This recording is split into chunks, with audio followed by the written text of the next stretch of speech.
There are a lot of pros to living in Boise, Idaho, but also a ton of cons that have had some people running for the hills.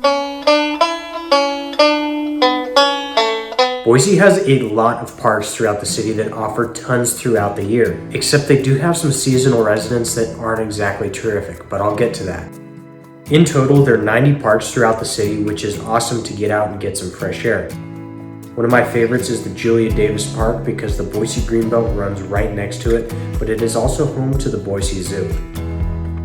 Now about the seasonal residents that I mentioned before, and I'm going to go over a couple things about them that are my biggest gripe. They aren't friendly at all. They will try to attack you, and they crap literally everywhere. You'll be walking through the sidewalks and you'll have to tiptoe over piles of poop. But they do taste pretty good if you cook them on a low simmer with some red wine and orange sauce. Oh, I probably should have mentioned that I was talking about geese so that you don't think I'm Jeffrey Dahmer or something like that. Hold up, wait a minute, something ain't right. Boise has its very own greenbelt that runs for miles throughout the city.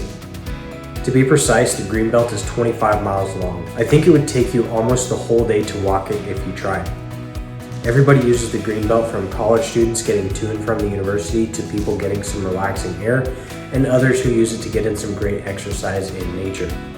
The Boise River definitely plays a huge part in the culture of Boise throughout the year, from people floating in their rafts, paddleboards, and kayaks to fly fishermen chasing trout throughout the year. Of course, where there's people, there's going to be traffic.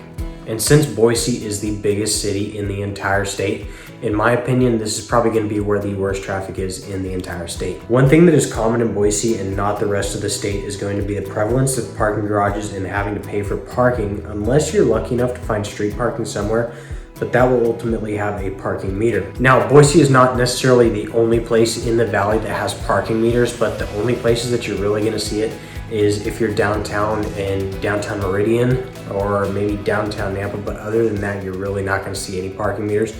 I actually, in fact, don't even know how to operate a parking meter because I've never used one. Being that Boise is such a big city for Idaho standards and that it is the capital of the state, it has held a large majority of the jobs in the area for a while. So chances are, if you're looking to relocate here and are looking at job listings, you will likely see a large quantity of them being based in the Boise area. However, this landscape is starting to change as Meridian has been seeing such explosive growth and many companies have been moving to Meridian from out of state.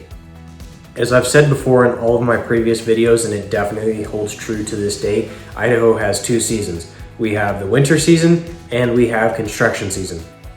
It seems like there's always road construction going on in the Boise area, whether it's widening roads, fixing them, or repainting them. In general, I would say that Boise really does have some great roads comparing to other places that I've driven in the nation. One thing about the Boise area and the road construction that you might find interesting is that in Idaho, we don't take out any loans to pay for our road construction. We only use our tax revenue. So we'll only update and upgrade roads when we have the money to do so. Whereas other states, like perhaps California, if they need to repair a road, they're just going to take out a loan to do that, and then they'll be in debt for that road and they'll have to pay that forward. So it is a nice thing to see that in Idaho, we don't have any debts to pay for our road construction.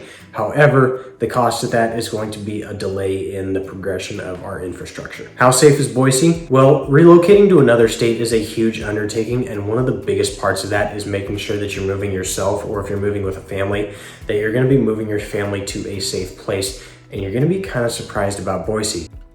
If you run over to niche.com, which I often do to grab rankings and reviews of areas, they have a section about crime and safety. To my surprise, Boise is only ranked as a C+, which caught me off guard. I mean, I've lived in the area my whole entire life, and this is one of the safest places in the entire world, in my opinion. So what's hurting the rankings? As far as property crime goes, Boise ranked really well comparing to national averages for burglary, theft, and vehicle theft being less than half as common. If we jump over to violent crimes again, Boise consistently comes in at far less than the national average for assault, murder, and robbery. Except for one thing.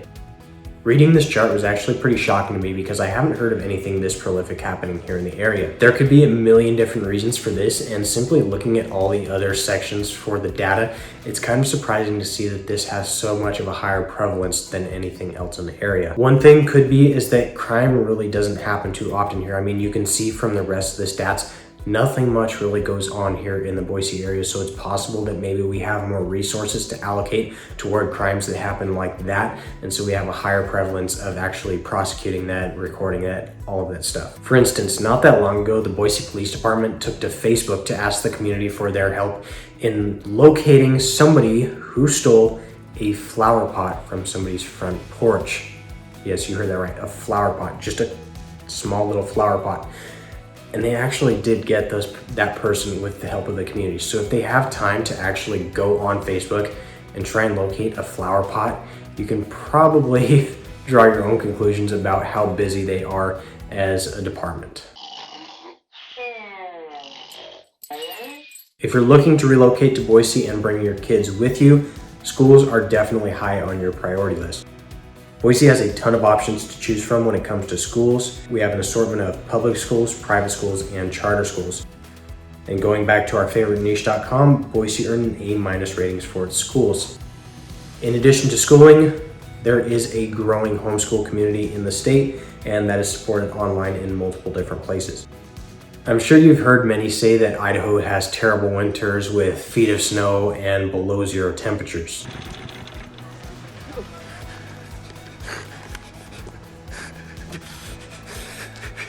And while that may be true for many parts of the state, it isn't really the case for the Boise area, even though we do get snow and cold temperatures every single year. For this section, I've got a ton of stats to go over with you guys, from average temperatures to wind to humidity, snowfall, all of that kind of stuff. And a huge shout out to weathersparks.com for providing these stats, because they do a terrific job of it. First off, let's start with the one thing that all of you are concerned about, and it's probably snowfall. Typically, we don't start seeing snow in the Boise area until at least the middle of November or around Thanksgiving, but it is no surprise if we get a little dusting before then, even around Halloween. But you can see from the chart that the peak of our average snowfall is around 3.4 inches, which is pretty typical.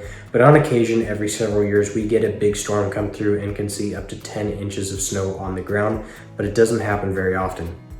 Leapfrogging off the snow, let's take a peek at the temperatures. Boise definitely has the most mild temperatures in the entire state when comparing to maybe southern Idaho or northern Idaho. During the heat of the summer, we typically average in the 90s, but we do see it go to about 100 for anywhere from a couple days to a couple weeks. There have been some summers where we never touched the triple digits, and then last summer where we set a record with 30 days over 100 degrees. When I say 30 days over 100 degrees, I'm not talking about 115. I'm talking like 101, 102, 103, 104 is the highest I've ever seen it here my whole life. But once we hit September, the weather starts cooling off pretty fast to just about freezing, where the temperature stays for a couple months during the winter.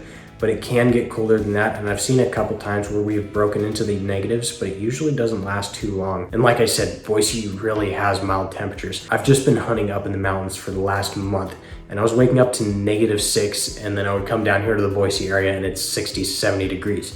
So the variance in temperature throughout the state is pretty extreme. Inversion, yep, you've probably heard about it, and Boise definitely gets it. And just to simplify it, it's a fancy way of saying that Boise gets cloudy for an extended period of time. In general, Boise has about 200 days out of the year where it's either sunny or partly sunny. However, we definitely do have a cloudy season, and it typically starts around mid-October and hangs around through the spring. Boise is dark. This is kind of a funny one, but I've got a good story to go along with it. Back in 2020, I was driving around in Florida with a group of my friends, and we ended up getting pulled over. As we're talking to the officer, it came to our attention that we didn't have our lights on as we were driving during the night. But the crazy thing about it that I didn't realize until I was in that situation and then I came back here is that we don't have a ton of street lights in the Boise area. And I'm not really sure what the reasoning is for that. Like when we were driving around Florida, we didn't have our headlights on and we didn't even realize it because there were so many street lights. You could drive perfectly fine. But as you're driving around through the Boise area, if you don't have your headlights on at night, you're not going to be able to see anything. And sometimes I can't even see. Maybe I'm just blind or whatnot. But if there's clouds, so there's no moonlight, it gets really dark in the Boise area. So one thing about it, make sure your car has a good set of lights. But if you're going to be walking around at night too, you might want a headlamp or something along those lines. Coming from a big city populated area to little Boise, Idaho may not seem like a ton of people, but to myself and many others like myself, it is super congested in the Boise area, and there is a lot going on. Wow, these people here. There's too many people on this earth. We need a new plague. There are a lot of sides to this coin, and it goes back to the growth versus no growth. With the growth comes a lot of great things like more jobs, entertainment, food, all of that kind of stuff. But with it comes more traffic, more people, more congestion, more hustle, more stress. And for a small town guy like me who grew up in a town that just reached 100,000, it's a bit much. The biggest con that many people have about Boise is the same reason that so many people have moved from coastal states like California, Oregon, and Washington, and that's going to be the political atmosphere. Now, don't get me wrong, Idaho is still a super red state, but if you zoom in on Boise, there is definitely a blue smudge on the map, and I can't get into the specifics a ton for legal reasons, but if you're in the Boise area, I encourage you to just go drive around, walk the streets, go drive through the neighborhoods and see for yourself in comparison to maybe further west like Meridian, Nampa, or Caldwell. Being that Boise is nestled right up against the foothills, in nature as far as you can see has so many advantages. One of them being that there's a ton of wildlife that are awesome to watch, from the deer and elk to the migratory bird species that come through here. But a lot of people tend to forget that with all those critters come the ones that like to eat them too, like wolves, bears, mountain lions, coyotes, and several others.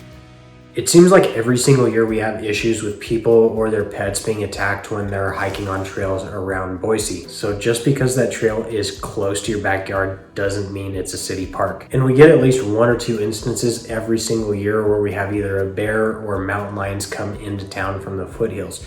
So you seriously need to play cautious when you're in the area, but if you do that and exercise caution, then it can make for some awesome pictures and a great experience. So what do you think? Do the pros outweigh the cons? Let me know down in the comments below of what you think about the Boise area.